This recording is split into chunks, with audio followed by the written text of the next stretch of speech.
जय जय रघुवीर समर्थ। शुकासारिके पूर्ण वैराग्य जाते, वसिष्ठा परिज्ञान योगेश्वराते, तमे वाल्मिका सारिका मान्य ऐसा। नमस्कार माझा सद्गुरु रामदासा। जय जय रघुवीर समर्थ, श्रीराम समर्थ।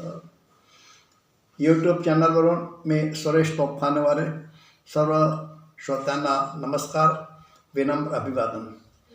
आज शनिवार दिनांक 29 नोव्हेंबर। मित्रांनो, 4 दिवस पूर्व म्हणजे 25 तारखेला एक महान यज्ञाची पूर्णाहुती झाली। जो यज्ञ मागील 500 वर्षापासून प्रज्वलित होता। अयोध्येत राम जन्मभूमीवर राम मंदिरची पूर्णता सिद्ध झाली।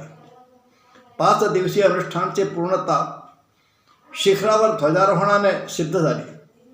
माननीय पंतप्रधान श्री नरेंद्र मोदी यांच्या शुभ हस्ते हा ध्वजारोहण सोहळा संपन्न झाला आणि हा सोहळा संपन्न होत असताना पंतप्रधान भावपूर्ण मुद्रेत होते। ती मुद्रा त्यांच्या नेत्रातून दिसत होती। त्यांचे हात कापू लागले होते। मंगळवारी मार्गशीर्षच्या पंचमीच्या अभिजित मुहूर्तावर ध्वजारोहण कोटी कोटी लोकांच्या साक्षीने संपन्न झाला। पंतप्रधानांच्या सोबत राष्ट्रीय स्वयंसेवकाचे सरसंघचालक आदरणीय श्री मोहनजी भागवत आणि राम जन्मभूमी समितीचे कोषाध्यक्ष पूज्य स्वामी गोविंददेव गिरीजी महाराज उपस्थित होते। राम मंदिरचा हा गौरवशाली ध्वजारोहण सोहळा विकसित भारतासाठी सदैव ऊर्जा प्रदान करेल। या गौरवशाली क्षणासाठी सर्व श्रोत्यांचे अभिनंदन आणि श्रीराम सर्वांना सद्बुद्धी देव हीच प्रार्थना असो। आता आजचं चिंतन सुरू करतो। मित्रांनो, आपण प्रवासाला निघतो म्हणजे यात्रेला निघतो किंवा असंही म्हणतो की आपण प्रस्थान करतो आहे। एका जागेतून दुसऱ्या जागेला प्रस्थान करतो, ते याला आपण यात्रा म्हणतो। ही यात्रा 2 प्रकारची असते, एक बाहेरची यात्रा व अंतरयात्रा। बाहेरची यात्रा म्हणजे जी आपण नेहमी करतो, याच्यामध्ये भौतिक स्थानाचा संबंध असतो आणि आपण बाहेरची यात्रा ही असते, नेहमीच असते। पण एक यात्रा अंतरयात्रा असते। अंतरयात्रा या यात्रेचा संबंध अध्यात्माची आहे।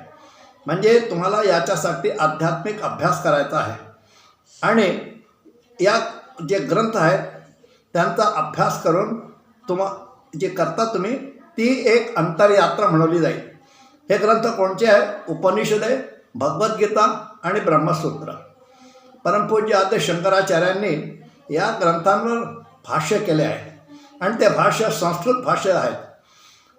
शंकराचार्याने या भाष्याला प्रस्थानत्रयी असा शब्द वापरला आहे। पण नंतर काही काळाने आपल्या संतांनी या संस्कृत भाष्याला मराठीत रूपांतर केलं। ते ग्रंथ तयार झाले। कोणते? विवेक सिंधू, ज्ञानेश्वरी, एकनाथी भागवत, नामदेव तुकाराम यांच्या अभंग गाथा, समर्थांचा दासबोध, या सगळ्यांना प्रस्थानत्रयीचा दर्जा प्राप्त झाला। प्रत्येक संप्रदायाची प्रस्थानत्रयी वेगळी वेगळी आहे। जसं आता वारकरी संप्रदाय आहे ज्ञानेश्वरांत, त्याची प्रस्थानत्रयी म्हणजे ज्ञानेश्वरी, हरिपाठ आणि अमृतानुभव। समर्थ संप्रदायात मनाते श्लोक, आत्माराम आणि दासबोध, असा हे प्रस्थानत्रयीचे ग्रंथ आहेत। आता प्रस्थान या शब्दाचा एक अर्थ असा पण होतो की प्रक्रिया, प्रणाली। म्हणजे मोक्ष प्राप्तीसाठी या 3 प्रणाली मानल्या जातात: श्रवण, मनन, निधिध्यास। उपनिषदांचे आपल्याला श्रवण करायचं आहे, ब्रह्मसूत्रांचे मनन करायचे आहे आणि गीतेचा निधिध्यास। अशा प्रकारे हे प्रस्थान आहे आणि म्हणजे प्रक्रिया, प्रणाली आहे। आता हे 3 ग्रंथ आहेत, पण असं मानलं जातं की कोणत्याही एका ग्रंथाचा अध्ययन केलं तरी चालेल, तिन्ही ग्रंथाचं अध्ययन करायची गरज नाही. समर्थांचे 3 ग्रंथ आत्माराम, मनाचे श्लोक, दासबोध हे सर्वांना माहितीच आहे. या ग्रंथाची निर्मिती म्हणजे याचं लेखन कार्य केव्हा झालं असं निश्चित तर सांगता येत नाही, पण अभ्यासकांच्या मते आत्माराम ग्रंथ समर्थ जेव्हा टाकळीत तपश्चर्या करत होते तेव्हा तयार झालेला आहे आणि तो काळ होता वर्ष 1630. आणि मनाचे श्लोक जेव्हा समर्थ सापडला होते आणि तिथे राम मंदिराची बांधकाम सुरू होणार होती, त्याच्याकरता पैसा पाहिजे होता, धन पाहिजे होता, तर लोकांकडून कसं एकत्र करायचं, तर त्या शिष्य लोक जातील धन गोळा करायला, तर कसं जायचं, त्याच्यासाठी हे मनाता श्लोकाची समर्थांनी रचना केली. म्हणजे समर्थांनी सांगितलं की शिष्यांना हे श्लोक, मनाचे श्लोक तुम्ही म्हणत जायचं, लोकांकडे जायचं आणि धन प्राप्त करायचं. अशा प्रकारे हे मनाते श्लोक असे म्हणतात की समर्थाने एका रात्रीत हे 205 श्लोक तयार केलेले आहेत आणि ते वर्ष होतं 1648. त्यानंतर दासबोध ग्रंथ हा समर्थांनी शिवतळघळीत लिहिलेला आहे. शिवतळघळीत जेव्हा समर्थ रामदास होते तेव्हा 1652 ते 1660 अशा 8 वर्षाच्या काळामध्ये हा दासबोध ग्रंथ शिवतळघळीत लिहिलेला आहे. शिवतळघामध्ये समर्थ रामदास आणि कल्याण स्वामी होते. समर्थ रामदास स्वामी दासबोध सांगत होते आणि कल्याण स्वामी लिहित होते. कल्याण स्वामी हे त्यांचे लेखक होते आणि कल्याण स्वामीच्या हस्ताक्षरी मूळ प्रती आहे ते कल्याण स्वामीचा मठ आहे डोंगावला, त्या मठामध्ये आजही आपल्याला पाहता मिळते. आता आत्माराम आणि मनाते श्लोक हे विषय जे आहेत याच्यामध्ये जे विषय आलेले आहेत ते दासबोधात सुद्धा आलेले आहेत, पण दासबोधामध्ये याच्या अतिरिक्त पण विषय आहेत. दासबोध ग्रंथ हा मानवी जीवनाचे अनेक विचार करणारा ग्रंथ आहे. याच्यामध्ये अनेक विचार आहेत, अनेक विषय आहे, विविध प्रकार आहे, सोपे विषय आहे, कठीण विषय, सगळ्या प्रकारचे विषय आहे आणि ज्या व्यवहारात आपल्याला उपयोगात येतात अशा प्रकारचे विषय आहेत, त्यांचे उत्तर आहेत, त्यांचं निदान समर्थांनी सांगितलेलं आहे. आचार्य विनोबाने म्हणूनच या ग्रंथाला व्यवहार ज्ञानकोश असे म्हटलेलं आहे. संस्कृत वाङ्मयामध्ये जे स्थान महाभारताचे आहे तेच स्थान मराठी वाङ्मयात दासबोध ग्रंथाचे आहे. यात कोणत्याही ग्रंथाला कमी लेखण्याचं कारण नाही, पण आपल्या गुरूंचा अभिमानास्तव असं सांगितलं जातं. देह ठेवताना समर्थ रामदासांनी म्हटलेलं आहे की मला या ग्रंथात पहा, म्हणजे दासबोधात पहा, समग्र साहित्यांचा जो प्रतिनिधित्व आहे ते प्रतिनिधित्व या दासबोध ग्रंथामध्ये आहे. दासबोध ग्रंथ जो आहे शिष्य आणि गुरु यांचा संवाद आहे, पण दासबोधामध्ये अनेक शिष्य आहेत आणि ते शिष्य प्रश्न विचारतात, समर्थ उत्तर देतात. आता अनेक शिष्य असल्याने त्या शिष्यांची बुद्धीची पातळी पण वेगळी वेगळी आहे. वेगवेगळे प्रकारचे प्रश्न आहेत आणि वेगवेगळे प्रकारचे त्या प्रकारे उत्तर आहेत. जसं आता उदाहरण आहे, एक प्रश्न आहे, खाया नाही नेसाया नाही, सोयरे नाही धायरे नाही, कोपट नाही अभाई, तेणे कैसे करारे, जगावे की मरावे सांगा स्वामी, असं प्रश्न आहे शिष्याचा. एक प्रश्न आहे, धरिता साधूची संगती, किती दिसा होते मुक्ती, तो निश्चय कृपामूर्ती मद निरोपावा. अशा प्रकारचे प्रश्न म्हणजे वेगवेगळे पातळीचे प्रश्न आहेत आणि त्या प्रकारे उत्तर दिलेले आहे. पण मनाते आत्माराम जो आहे ते मनाते श्लोक जो आहे त्याच्यामध्ये एकच शिष्य आहे आणि समर्थ त्याचं उत्तर देतात आहे. ते एक शिष्य म्हणजे उद्धव. जेव्हा टाकळीत होते समर्थ तेव्हा हा ग्रंथ तयार झाला आत्माराम, आणि त्यावेळेस हे करुणापोटी हा ग्रंथ तयार झालेला आहे. उद्धव प्रश्न विचारतात आहे आणि समर्थ उत्तर देतात आहे. अशा प्रकारे आणि मनात श्लोक जो आहे तो संवाद कसा कोणता संवाद आहे? शुद्ध आणि अशुद्ध मन यांचा संवाद आहे. म्हणजे शुद्ध मन जो आहे ते अशुद्ध मनाला शुद्ध करण्याकरता उपदेश केलेला आहे.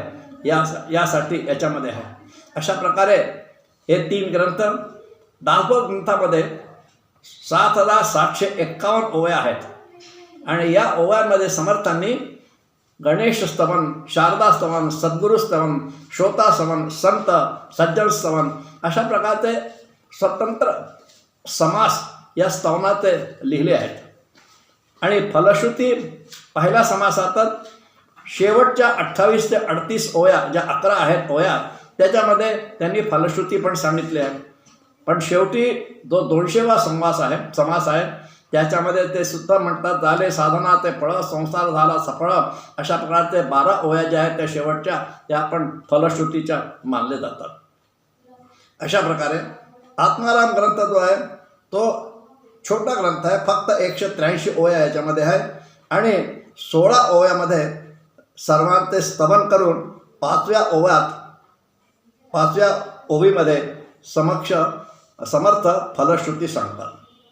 अशा प्रकारे मनाच्या श्लोकात फलश्रुती शेवटी म्हणजे 205वा जो श्लोक आहे त्याच्यामध्ये सांगितले. तिन्ही ग्रंथात जी फलश्रुती सांगितलेली आहे त्याचा भौतिकशी काही संबंध नाही आहे. काही संबंध नाही आहे. कारण समर्थ म्हणतात आहे कशाशी संबंध आहे? मनाशी. स्वभाव बदलणे, मोक्षने सिद्ध होणे, मोक्ष प्राप्त करणे, आत्मज्ञान प्राप्त करून घेणे अशा प्रकारे फलश्रुती त्यांनी समर्थांना सांगायची आहे. समर्थांची इच्छा आहे की तुम्ही फक्त ग्रंथाची स्तुती नका करू. लोक स्तुती करतात पण नुसतं स्तुती करून चालणार नाही. त्याप्रमाणे आपला व्यवहार असला पाहिजे, आपण त्याप्रमाणे वागलं पाहिजे. म्हणून समर्थ म्हणतात ग्रंथाचे काय स्तवनाचे केले प्रयोजन, येथे प्रत्ययाची कारण प्रत्यय भावा. मित्रांनो, आपल्या धर्मामध्ये मोक्षप्राप्तीचे 4 मार्ग आहेत. कोणते? कर्मयोग, भक्तियोग, ज्ञानयोग आणि राजयोग. कर्मयोग आहे ईश्वरार्पण बुद्धीने कर्म करून मुक्त व्हावे कर्मयोगामध्ये. भक्तियोगामध्ये भगवंताविषयी परमप्रेमाने भगवंताला विलीन व्हावे. तिसरा आहे ब्रह्मयोगामध्ये ब्रह्मचिंतन करावे व ब्रह्मस्वरूप व्हावे. आणि चौथा जो राजयोग आहे, समर्थांनी या चौथ्या राजयोगाला आपल्या ग्रंथामध्ये स्थान नाही दिलं आहे. कारण राजयोगमध्ये कुंडलिनी जागृतीची एक गूढ प्रक्रिया आहे व समर्थांना ही गूढ प्रक्रिया म्हणजे गूढवाद टाळायचा होता. म्हणून ते राजयोगापासून दूर राहिले. त्यांच्या ग्रंथामध्ये याचा काही उल्लेख नाही. कल्याण स्वामींनी दासबोधाची आरती लिहिली आहे आणि त्या आरतीमध्ये त्यांनी लिहिलेलं आहे, जय जय दासबोधा ग्रंथराजा प्रसिद्धा. म्हणजे दासबोध जो आहे हा ग्रंथराज आहे अशा प्रकारे त्याचा उल्लेख केलेला आहे. आता जसं सांगितल्याप्रमाणे की दासबोध ग्रंथ प्रश्न उत्तराचा आहे. शिष्य प्रश्न विचारतात आणि गुरु जे आहेत उत्तर देतात ते समर्थ. पण आपण पुष्कळ ठिकाणी पाहतो की जे उत्तर आहे ते परस्पर विरोधी आहेत. परस्पर विरोधी आहे. उदाहरणार्थ, परममूर्खा माझी मूर्ख, जो संसारी मानी सुख, या प्रपंचात ऐसे दुःख आणिक नाही. अशा प्रकारे एक प्रश्न आहे. लगेच दुसरा पण प्रश्न आहे, काय? प्रपंच करावा म्हणजे जे प्रपंच करावा नेटकासुद्धा म्हणतात. 2 प्रकारचे शिष्य असतात.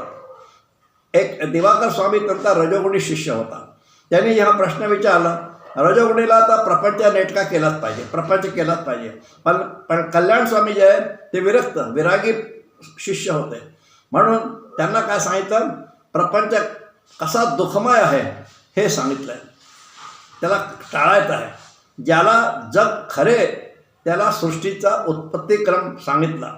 आणि जे वेदांती आहेत त्यांना जग झालेच नाही असं सांगितलं. अशा प्रकारे म्हणजे विविध प्रकारचे प्रश्न आणि विविध प्रकारचे उत्तर आहेत. आता शिवाजी महाराजांच्या मंत्रिमंडळामध्ये समर्थांचे काही शिष्य होते आणि ते राजकारणात तिथे राजकारणामध्ये कसा उपदेश दिला, धटासे धट उद्धटासे उद्धट. म्हणजे शिवाजी महाराजांनी अफजल खान किंवा शाहिस्ता खान यांना दया दाखवून चालणार नाही, त्यांना त्यांचे नायनाट केलंच पाहिजे, त्यांचा नाश केलाच पाहिजे अशा प्रकारे ते सांगतात. पण ते कौटुंबिक विषय असतात, एकमेकांचे अपराध त्यात कुटुंबामध्ये आपल्याला पोटात घालावेच लागतात. अशा प्रकारे दासबोध ग्रंथ जो आहे सर्वसंग्राहक, सर्वसमावेशक आणि सर्वस्पर्शी आहे. दासबोधात समर्थ सांगतात, सूत्री त्यांनी सांगितले, 4 सूत्र: मुख्य हरिकथा निरूपण, दुसरे ते राजकारण, तिसरे ते निरूपण, चौथा साक्षेप. भक्ताचे शत्रू कोणचे? काम, क्रोधादी हे विकार जे आहेत ते शत्रू असतात, तर भक्ताने यापासून सावध राहावे. राजकारणाने शत्रू ओळखावे, सावध राहावे व त्यांचा वेळ आल्यास नायनाटसुद्धा करावा. आता जशा प्रकारे डॉक्टर असतो, एका पेशंटला सांगतो की तुम्ही खूप पथ्य करायचा, तुम्हाला हे खायचं नाही, ते खायचं नाही, अशा प्रकारे पथ्य सांगतो. पण समोर दुसरा पेशंट असतो, त्याला सांगतो तुम्हाला काही पथ्य नाही आहे, तुम्ही सर्व खाऊ शकता, त्याला सगळ्या प्रकारचे खाण्याचं त्याला स्वीकृती आहे. अशा प्रकारे म्हणजे हे जे विविधता आहे ती विविधता आपण समजून घेतली पाहिजे. अशा प्रकारे समर्थ संप्रदायाच्या प्रस्थानत्रयीचा आपण विचार केला. ही प्रस्थानत्रयीच म्हणजे अंतरयात्रा आहे. अशा प्रकारे आपल्यास आवडल्यास कृपया कमेंट्स करा, शेअर करा आणि माझी चॅनलला अधिकाधिक सबस्क्राईब करा. धन्यवाद. जय जय रघुवीर समर्थ.